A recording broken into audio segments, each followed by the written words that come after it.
चलो कुछ नहीं होगा। देखो बच्चा लोग, आज तुम लोगों को पढ़ना क्या है कि अमीबा में पोषण कैसा होता है। अमीबा बोले तो एक यूनिसेलुलर ऑर्गेनिज्म है। अमीबा की बात करते हैं।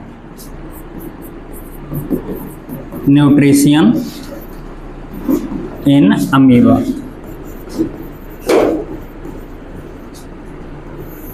अमीबा की स्पेलिंग थोड़ी सी अजीब टाइप की है। अमीबा के बारे में सबसे पहले अमीबा की डिटेल देख लेते हैं। अमीबा का जो शेप होता है वो इरेगुलर होता है। ये एक अमीबा है, अमीबा, और इसका न्यूक्लियस है। ये अमीबा का क्या है? ये न्यूक्लियस। ठीक। अमीबा की अगर हम बात करें तो अमीबा में वैसे तो स्ट्रक्चर ढेर सारे हैं, लेकिन ध्यान दीजिएगा कि अमीबा का जो शेप होता है वो शेप इरेगुलर होता है।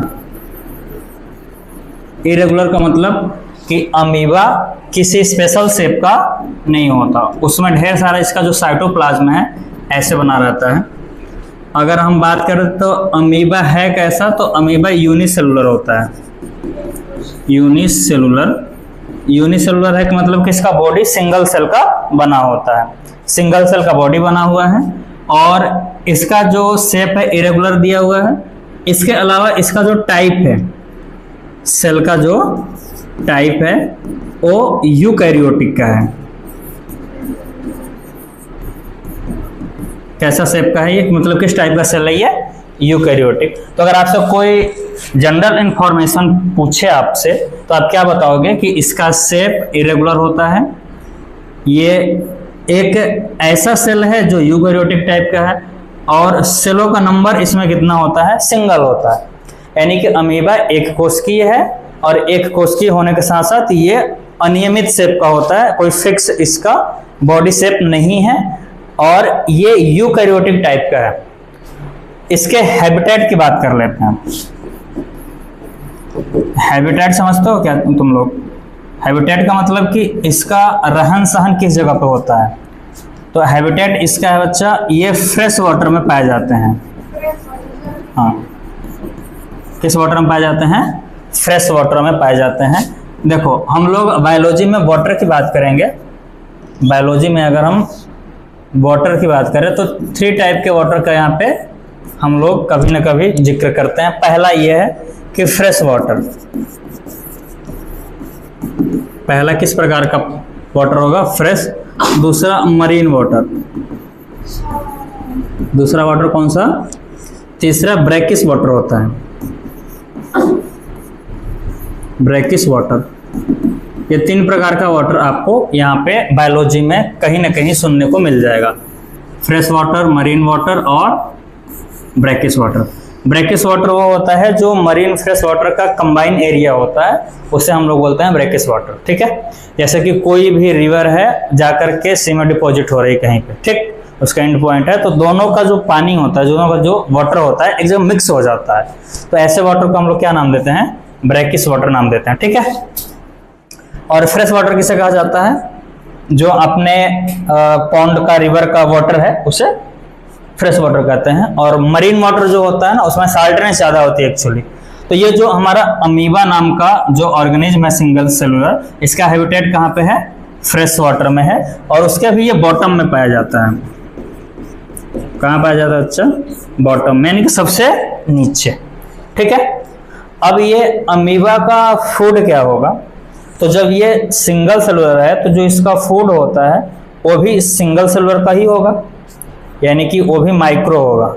पहली बात आप ये भी याद रखिएगा कि ये जो अमीबा है ये एक माइक्रो ऑर्गेनिज्म है। माइक्रो ऑर्गेनिज्म का मतलब ये होता है कि इसे हम किसी भी तरीके से अगर सोचें कि नेक्ड आई से इसे देख लें तो कभी देख नहीं पाएंगे। इसके लिए हमें किसी न किसी माइक्रोस्कोप की आवश्यकता होगी। स्पेशल प्रकार का माइक्रोस्कोप लगता है तब हम इसको देख पाते हैं। तो अमीबा माइक्रो ऑर्गेनिज्म है, तो जाहिर सी बात है कि इसका जो फूड होगा वो भी माइक्रो ही होगा। तो इसके फूड में क्या क्या होता है? इसके जो फूड होते हैं ना वो भी माइक्रो ही होंगे। तो ये एक्चुअली जिस फैमिली को ये बिलोंग करता है ना, जिस ग्रुप से आता है, वो प्रोटोजोआ ग्रुप होता है। क्या आपने प्रोटोजोआ का नाम सुना है? जब फाइलम वगैरह पढ़ोगे तो उधर प्रोटोजोआ पढ़ने को मिलता है, ठीक है। तो ये प्रोटोजोआ ग्रुप का है। तो ये जो माइक्रो चीज होगा ना, जो अदर प्रोटोजोन होते हैं उनको खाता है, और साथ में जो फूड खाएगा उस फूड में बैक्टीरिया भी होंगे, यानी कि इसके फूड में अदर प्रोटोजोन होते हैं, बैक्टीरियाज होते हैं ढेर सारे, और क्या होंगे, इसके अलावा जो डिकेइंग सब्सटेंस होते हैं। डिकेइंग सब्सटेंस जानते हो तुम लोग किसे बोलते हैं? जैसे कि कोई भी बॉडी खराब हो रही है, किसी भी ऑर्गेनिज्म की बॉडी है और डिके हो रही है, खराब हो रही है, तो उन सबको ये अपना फूड समझता है, ठीक। क्या हमारी बात समझ आई क्या? सबसे बात करें कि अमीबा है क्या? एक माइक्रो ऑर्गेनिज्म है जिसका शेप इरेगुलर होता है, ये यूकैरियोटिक टाइप का सेल का बना होता है और इसकी बॉडी सिंगल सेल की होती है। इसका हैबिटेट कहाँ है? ये फ्रेश वाटर में पाया जाता है। फ्रेश वाटर की हम बात करेंगे तो ये रिवर की बात हो जाएगी और पॉन्ड्स की बात हो जाएगी, ठीक है। रिवर और पॉन्ड्स में ये पाया जाता है, और उसके भी किस जगह पाया जाएगा? ये बॉटम में पाया जाता है, ठीक। इसके लिए फूड क्या होगा? फूड ये माइक्रो है तो फूड भी माइक्रो होगा, उससे ही शेप में छोटा होगा। फूड में लेते क्या चीज है? ये अदर प्रोटोजोन, ये है खुद भी एक प्रोटोजोआ, लेकिन इससे जो छोटे प्रोटोजोआ हैं उनको खाता है, साथ में बैक्टीरियाज को ये खाता है, और साथ में जो डिकेइंग सब्सटेंस होता है उसे ये ऑब्जर्व करता है, ठीक। बात समझ आ रही है क्या? यानी कि इससे फूड ऑब्टेन करने के लिए 3 प्रकार के फूड को ऑब्टेन करता है। क्लियर हुआ? ये अमीबा के बारे में इतनी बातें समझ में आ गई। अब हम नेक्स्ट पेज पे देखते हैं कि अमीबा में न्यूट्रिशन होता किस टाइप से है। तो सबसे पहले स्टेप देख लेते हैं, स्टेप्स ऑफ न्यूट्रिशन, यानी कि पूरा प्रोसेस न्यूट्रिशन का इसमें कितने टाइप से चलता है। तो 5 स्टेप होंगे टोटल इसमें। सबसे पहले इंजेक्शन होगा, सेकंड वाला डाइजेशन, फर्स्ट में क्या होगा?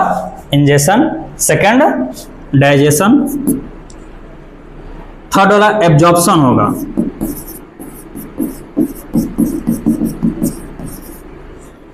और फोर्थ एसिमिलेशन,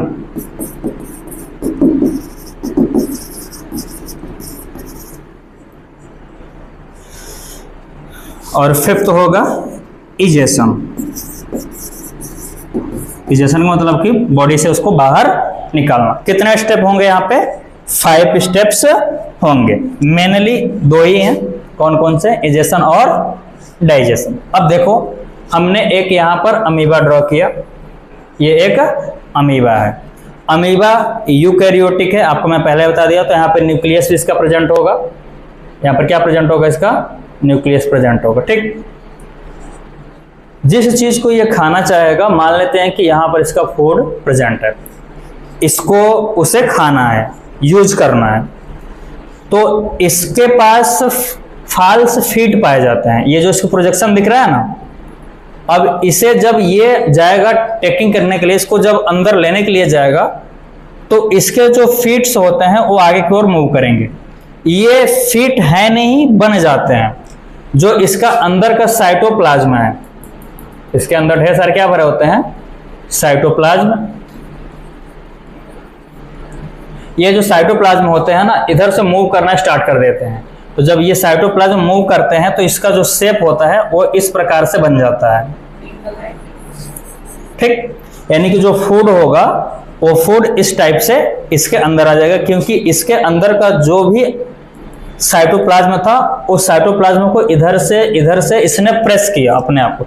आप समझना ऐसे कि जैसे कि एक पॉलीथीन है, पॉलीथीन में पानी भरा हुआ है, वो पानी अगर आपने थोड़ा सा धक्का दिया, इधर मूव किया, तो पन्नी भी उस साइड में चली जाती है। ऐसे ही यहाँ पर इसके जो साइटोप्लाज्म होते हैं इधर की ओर प्रेस करते हैं खुद को। जब प्रेस करते हैं तो ये जो इसका शेप है, ये पूरा बॉडी शेप इस साइड में इस फिंगर लाइक स्ट्रक्चर की तरह बन जाता है, ठीक। इसे हम लोग फाल्स फीट बोलते हैं। क्या बोलते हैं?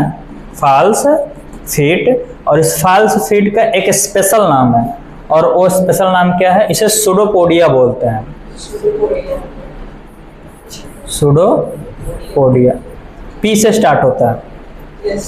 स्पेलिंग किससे स्टार्ट होती है इसकी? पी से। सुडोपोडिया। सुडोपोडिया कैसा चीज है? फाल्स फीट है। फाल्स फीट का मतलब होता है कि ये बने हैं सिर्फ फूड को ऑब्टेन करने के लिए, ठीक है। तो यहां पे हम इंजेक्शन पढ़ रहे हैं। इंजेक्शन का मतलब होता है कि फूड को ऑब्टेन करना,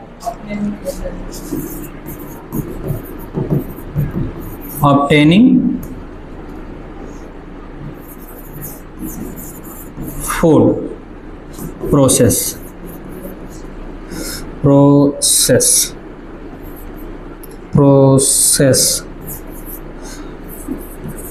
ठीक। इस प्रोसेस को हम लोग फैगोसाइटोसिस नाम देते हैं।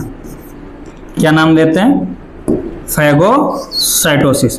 जैसे कि ये फूड इसने देखा, इसके पास 2 सुडोपोडिया बन गए यहाँ पे। ये आगे चल के इसको चारों तरफ से घेर लेंगे, घेरने के बाद फूड को ऑब्टेन करेंगे। इस प्रोसेस को हम लोग नाम क्या देते हैं? फैगोसाइटोसिस।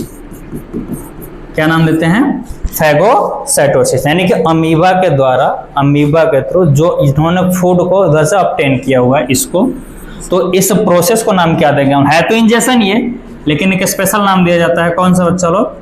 फैगोसाइटोसिस। क्लियर हुआ क्या ये?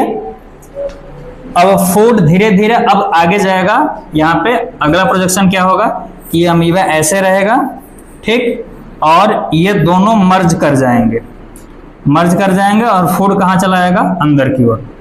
और जब अंदर आ जाएगा तो यहाँ पर एक वैक्यूल आ जाएगा। यहाँ पर क्या बन गया? वैक्यूल्स बन गया यहाँ पे। और इस वैक्यूल को हम लोग फूड वैक्यूल्स बोलते हैं। कौन सा वैक्यूल बोलेंगे? Food vacuole. यानी कि फूड वैक्यूल खुद से बना हुआ है फूड के लिए। फिर धीरे धीरे मिडिल में आ जाएगा। अब जरा समझना कि अमीबा ने कहीं से फूड सेंस किया, फिर सुडोपोडिया बना, फूड ऑब्टेन हो गया। इस प्रोसेस को फैगोसाइटोसिस नाम दे दिया हमने। उसके बाद में यहाँ पर ये सुडोपोडिया है ना, इसका जो वॉल होता है आपस में फ्यूज हो जाता है, मर्ज हो जाता है। मर्ज होने के बाद ये ज्वाइंट हो जाता है और फूड पूरी तरीके से इस वैक्यूल में आकर के यहाँ पर पहुंच जाता है, ठीक। बात समझ में आ रही क्या? चलो, अमीबा के पास ढेर सारे छोटे छोटे लाइसोसोम होते हैं। अमीबा के पास ढेर सारे छोटे छोटे क्या हैं? लाइसोसोम। ये लाइसोसोम का काम क्या है? ये लाइसोसोम के पास एंजाइम भरे होते हैं। लाइसोसोम के पास क्या भरे होते हैं? एंजाइम। लाइसोसोम के पास क्या भरा होता है बच्चा? एंजाइम। जब लाइसोसोम के पास एंजाइम होंगे तो एंजाइम का होता है काम डाइजेशन करना, ठीक। तो ये जितने लाइसोसोम हैं, जितने लाइसोसोम दिख रहे हैं आपको, ये लाइसोसोम इसके पास जाएंगे और जा करके इसके वॉल से ऐसे चिपक जाएंगे। इनके वॉल से क्या हो जाएंगे? चिपक जाएंगे। और वॉल से जैसे ही चिपक जाएंगे तो अगला प्रोसेस आपको ये देखने को मिलेगा, अगला प्रोसेस आपको ये देखने को मिलेगा कि ये जो अमीबा है आपका, ये अमीबा वैसे ही है और यहाँ पर जो वैक्यूल्स बना था, वैक्यूल्स में ढेर सारे छोटे छोटे कटिंग्स हो गई। इस प्रकार से कटिंग्स हो गए, ठीक है। और यहाँ पर फूड है, यहाँ पर अंदर क्या मौजूद है? फूड। ये जो फूड है ना, इस फूड के लिए हमारे पास ढेर सारे लाइसोसोम आए एंजाइम देने के लिए। और कैसे? इस प्रकार से ये जुड़ गए, ये एंजाइम रिलीज करेंगे। क्या रिलीज करेंगे यहाँ से? एंजाइम। ये सब जुड़ गए और यहाँ से धीरे धीरे क्या रिलीज होगा? एक मिनट, इसको थोड़ा और बड़ा कर लेते हैं। यहाँ से क्या रिलीज होगा? एंजाइम रिलीज होगा। और एंजाइम रिलीज होगा तो डाइजेशन का प्रोसेस स्टार्ट हो जाएगा। बात समझ आ रही क्या? फिर से आप समझो, क्या समझना है अपने को? समझना यह है कि यहाँ पर इसने फूड को यहाँ सेंस किया, फूड सेंस करने के बाद यहाँ पे सुडोपोडिया बना, फूड को अंदर कंज्यूम कर लिया उन्होंने।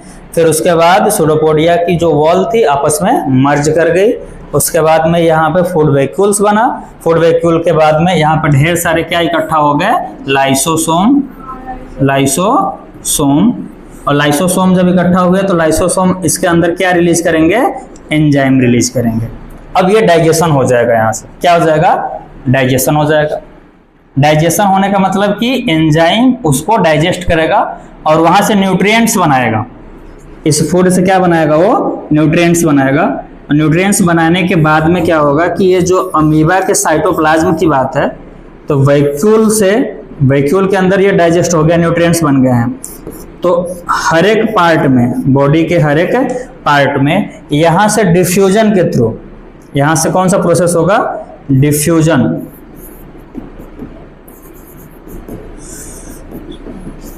डिफ्यूजन एक प्रोसेस है, आप लोग क्लास 9th में पढ़े होंगे बायोलॉजी के फर्स्ट चैप्टर में। डिफ्यूजन और ऑस्मोसिस, जब हाई कॉन्सेंट्रेशन से लो कॉन्सेंट्रेशन पे जो आपके सब्सटेंस होते हैं अपने से ही डिफ्यूज हो जाते हैं, इस प्रोसेस को डिफ्यूजन बोलते हैं। तो ये इसकी जो वॉल थी ना, ये जो वैक्यूल्स की वॉल थी, यहाँ से जो डिफ्यूजन होगा उस प्रोसेस के थ्रू जो न्यूट्रिएंट्स होंगे साइटोप्लाज्म के हर एक पार्ट में डिफ्यूज हो जाएंगे। बात समझ में आ रही क्या? इस प्रोसेस को हम लोग एब्जॉर्प्शन बोलते हैं। क्या बोलते हैं इसको? एब्जॉर्प्शन। फर्स्ट आपने देखा क्या, ये जो यहां से यहां तक का पार्ट था, यहां से फर्स्ट से लेकर ये प्रोसेस फर्स्ट, ये प्रोसेस सेकंड, प्रोसेस थर्ड, यहां तक जो चीज बना था ना, ये पूरा का पूरा फूड के इंजेक्शन का वर्क हो रहा था यहाँ पे। फूड के क्या हो रहा था यहाँ पे? इंजेक्शन। उसके बाद में जो लाइसोसोम आके लगे, लाइसोसोम के बाद में ये जितना आपके पास सब्सटेंस था वो डाइजेस्ट हो गया। तो सेकंड वाला प्रोसेस हुआ कौन सा? डाइजेशन का। ठीक। उसके बाद में आपके डिफ्यूजन के प्रोसेस से जितना न्यूट्रिएंट्स यहाँ पर बने थे डाइजेशन के थ्रू, वो सारे के सारे न्यूट्रिएंट्स पूरे साइटोप्लाज्म में यहाँ पे फैल जाएंगे। ठीक। तो ये थर्ड स्टेप हो गया। थर्ड स्टेप कौन सा? एब्जॉर्प्शन का। अब एसिमिलेशन क्या होता है? होता यह है कि जब यहाँ पे सभी न्यूट्रिएंट्स आ गए तो ये न्यूट्रिएंट से एटीपी, न्यूट्रिएंट से क्या यूज करना? एटीपी बनाना इनका काम था। तो ये पूरा अपना सेल इन्हीं न्यूट्रिएंट से एनर्जी लेगा। ठीक है। न्यूट्रिएंट से क्या लेना? एटीपी लेना। ये प्रोसेस कौन सा कहलाएगा बच्चा? एसिमिलेशन।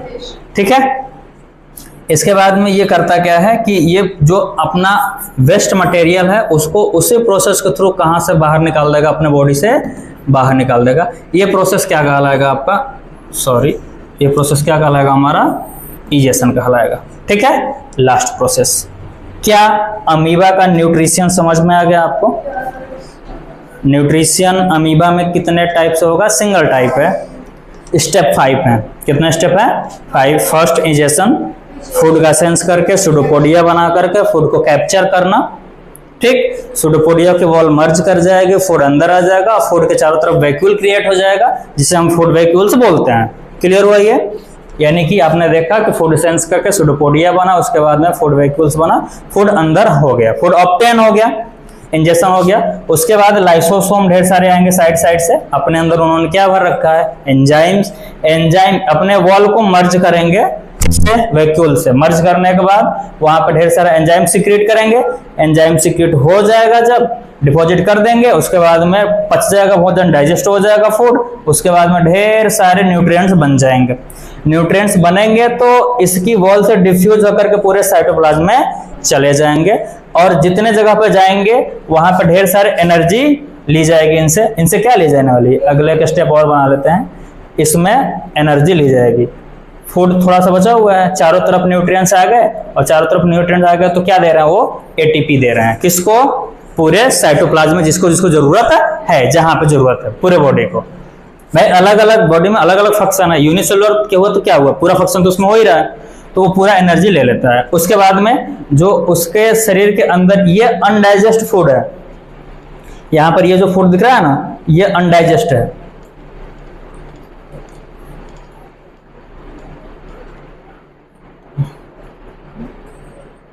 अनडाइजेस्ट जो फूड है वो बाहर निकाल दिया जाता है। इस प्रोसेस को इजेशन बोलते हैं। क्या आपको पूरे फंक्शन समझ में आ गए क्या? यानी कि ये जो 3 प्रोसेस थे इजेशन के थे। ये वाला प्रोसेस किसका था? डाइजेशन का। ये प्रोसेस किसका था? एब्जॉर्प्शन का। ये प्रोसेस किसका था? एसिमिलेशन का। और ये प्रोसेस क्या दिख रहा है आपको? इजेशन का दिख रहा है। आई होप दैट कि आपको अमीबा का न्यूट्रिशन समझ में आ गया होगा। और ये किन किन फूड्स का यूज किए हैं? बैक्टीरिया का यूज करते हैं, अदर प्रोटोजोन को यूज करते हैं और साथ में जो डिकेइंग सब्सटेंस होते हैं उनको यूज करते हैं। क्या आपको न्यूट्रिशन इन अमीबा समझ में आया क्या? फिर से आप इसे एक बार कैप कर लीजिए। आपने देखा कि अमीबा है क्या चीज, माइक्रो ऑर्गेनिज्म है, यूनिसेलुलर है, जिसका सेल्स यूकैरियोटिक टाइप का होता है। इसका हैबिटेट फ्रेश वाटर का होता है। फ्रेश वाटर में आपने दो देखा, एक रिवर का वाटर, एक बार पॉन्ड्स का वाटर देखा आपने। उसके भी बॉटम में ये दिखेंगे आपको, ये माइक्रो ऑर्गेनिज्म को खाते हैं, जैसे कि अदर प्रोटोजोन होगा, बैक्टीरिया होगा, डिकेइंग सब्सटेंस होगा। प्रोटोजोआ ग्रुप का मेंबर है। यूकैरियोटिक है तो न्यूक्लियस प्रेजेंट होगा, शेप इरेगुलर होता है। फिर हमने देखा कि इसके अंदर न्यूट्रिशन के प्रोसेस में 5 स्टेप आपको दिखने वाले हैं।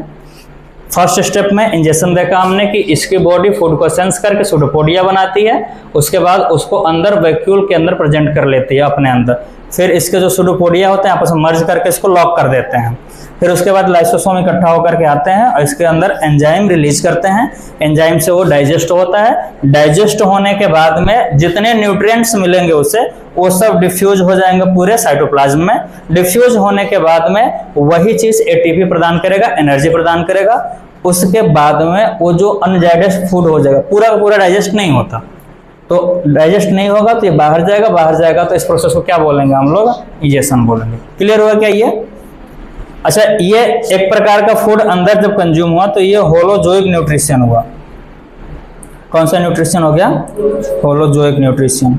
होलोजोइक न्यूट्रिशन किस प्रकार का न्यूट्रिशन होता है? जिसमें फूड को पूरी तरीके से बॉडी के अंदर ऑब्टेन किया जाता है। ठीक, यानी कि फूड पूरी तरीके से बॉडी के अंदर जाएगा तो उसके हम प्रोसेस को क्या नाम देते हैं? होलोजोइक। और जो बाहर ही डाइजेस्ट किया जाता है उसको सैप्रोफिटिक बोलते हैं। और जो दूसरे के ऊपर ही पूरा तरीके से डिपेंड होते हैं, कोई डाइजेशन का वर्क नहीं करते, उन्हें हम लोग पैरासिटिक बोलते हैं। तो इसके पास मोड ऑफ न्यूट्रिशन कौन सा है? होलोजोइक है। होलोजोइक का मतलब कि फूड पूरी तरीके से बॉडी के इनर पार्ट में जाएगा डाइजेस्ट होने के लिए। हाँ, हम लोग भी होलोजोइक के अंतर्गत आते हैं। आई होप दैट कि आपको समझ आया होगा अमीबा में न्यूट्रिशन किस प्रकार से होता है। क्लियर हो गया क्या? अमीबा के बारे में समझ में आया क्या? 3-4 जो डायग्राम्स होंगे वो आपको बनाने होंगे और बाकायदे इसको 5 स्टेप में लिखना होगा। 5 स्टेप का मतलब शुरुआत से इंजेक्शन कैसे हुआ, डाइजेशन कैसे हुआ, एब्जॉर्प्शन कैसे हुआ, एसिमिलेशन कैसे हुआ, उसके बाद में इजेशन कैसे होगा। ठीक है, स्पेशल बातें यहाँ पे बोलता है, ये फैगोसाइटोसिस वर्ड यूज करता है। फूड को ऑब्टेन करने का जो प्रोसेस है उसे क्या बोलते हैं हम लोग? फैगोसाइटोसिस बोलते हैं। क्लियर हुआ ना ये?